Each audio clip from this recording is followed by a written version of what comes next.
the way back from Lewis's funeral, my mom told me to start packing. She waited until the day before we left to tell Edie. I'm not sure if she wanted to make it easier or harder. I wish we'd stayed. But I understand why we left.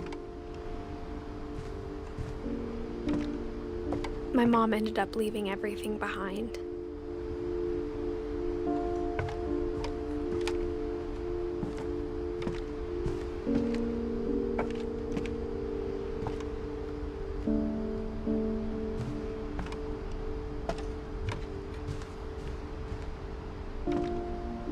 What happened that night had been coming for a long time.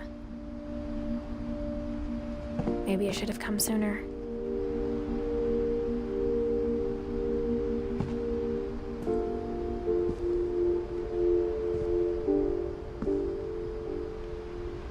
But it had to end one way or another. All that's left now is to tell you about that last night.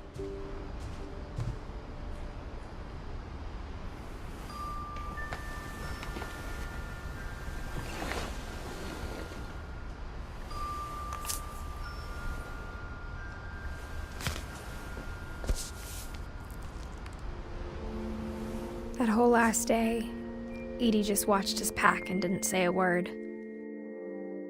Until supper, when she raised her glass and said, "To our final night together, and all our final nights apart." Grandma, you know what I said about alcohol. Some of your medications are very Edith, specific. I left a present for you in the hallway. Why don't you go open it?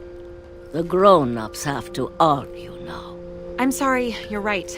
We're all leaving tomorrow. Let's just enjoy our last... I'm not leaving. Edith, you're excused.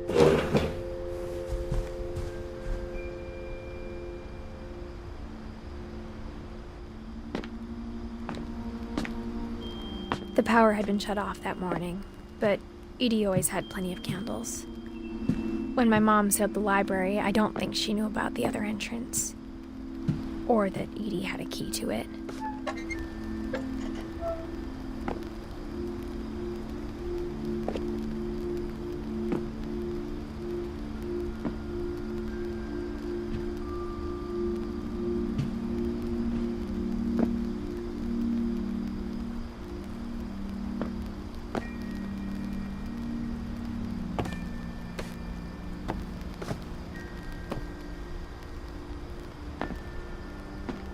That thing you're afraid of isn't going to end when you leave the house. Edith has a right to know these stories. My children are dead because of your stories. I think it's best if Edith and I leave tonight. We'll have the nursing home send a van for you in the morning, okay?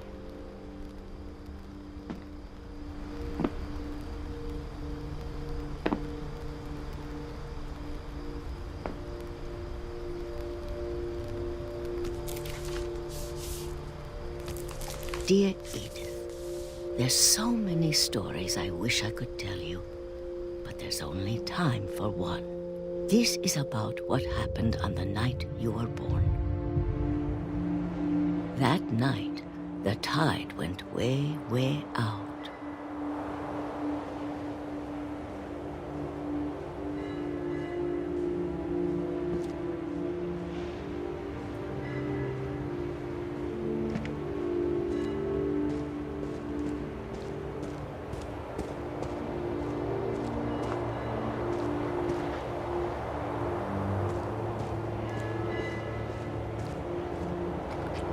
It was the first and last time I ever saw the old house aground.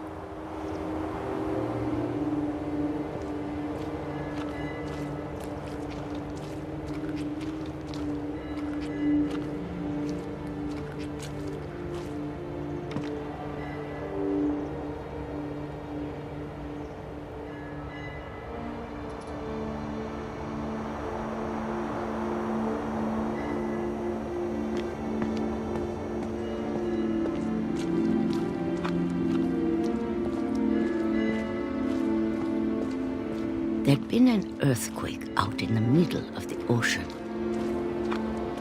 They called it the lowest tide in 1,000 years. God, it smelled awful. You know, I've seen that house every day of my life. But I never thought I'd go back to it. When the fog rolled in, I lost my way.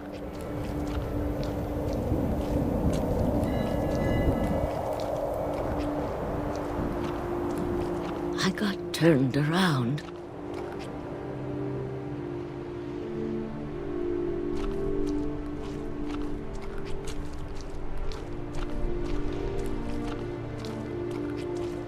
I started seeing things.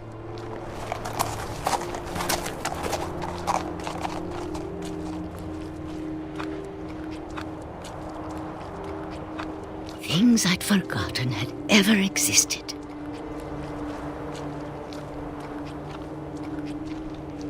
But when I saw them, they felt like old friends. That night, a lot of things came back to me. Or maybe I came back to them.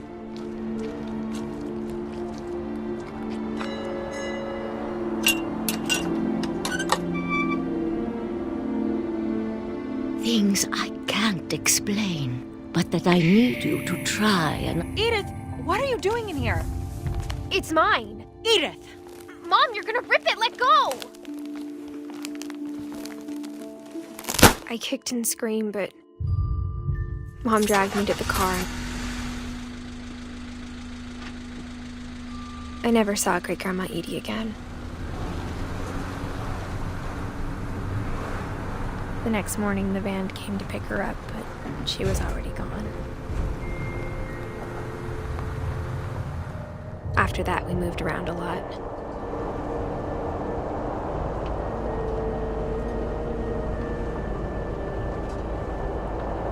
We both tried to make the best of it.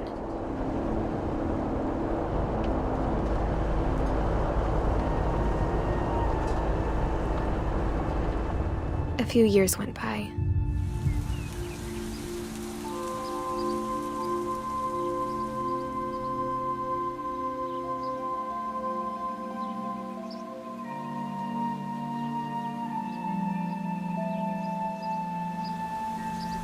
My mom didn't like to talk about it,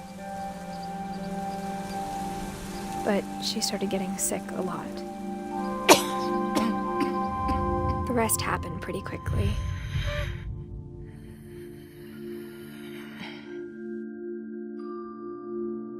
She got better for a while, and then she didn't.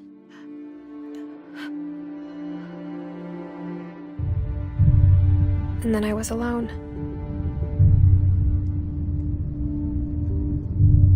The last Finch left alive.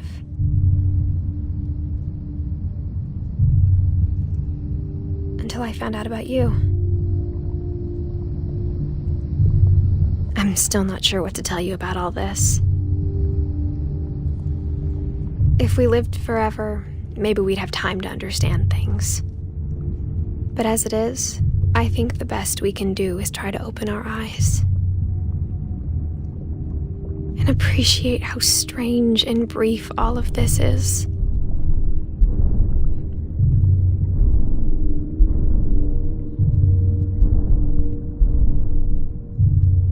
This journal was supposed to be for you. But now I hope you'll never see it. I just want to meet you and tell you all these stories myself. But I guess if you're reading this now, things didn't work out that way.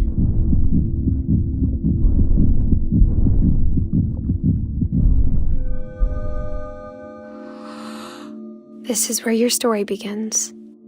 I'm sorry I won't be there to see it. It's a lot to ask, but I don't want you to be sad that I'm gone. I want you to be amazed that any of us ever had a chance to be here at all. Good luck.